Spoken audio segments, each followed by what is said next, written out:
İsa 12 şagirdi ve başga käbir adamlar bilen ýeke galanna olar ondan bu tymsalyň manysyny soradylar. İsa olara şeýle düşündirdi. Hudaýyň şalygynyň syry size berildi. Daşardaklara bolsa hemme zat tymsallar arkaly aýdylýar. Şeýdip, olar seredip dursalar da hiç aňlamaýarlar. Eşidip dursalar da hiç düşünmeýärler. Ýogsa maňa tarap öwrülip bagyşlanardylar. İsa olara şeýle diýdi. Siz bu tymsala düşünmeýärsiňizmi? Onu başga tymsallara nähil düşünjeksiňiz?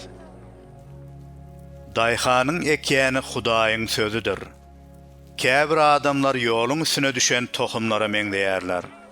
Olar sözü eşidýärler. Emma yüreklerine ekilen bu sözü şo wada şeytan alıp gidýär. Beýleki adamlar daşly ýere düşen tohumlara meňdeýärler.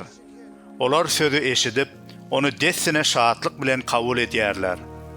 Emma olarda kök ýokdur, çydamsyzdyr. Bu söz üçin muşakkat ýa-da izarlama bolanna, olar derrew imandan ýüz döndürerler. Başga birleri tikenleriň arasyna düşen tohumlara meňdeýärler. Olar sözü eşidýärler.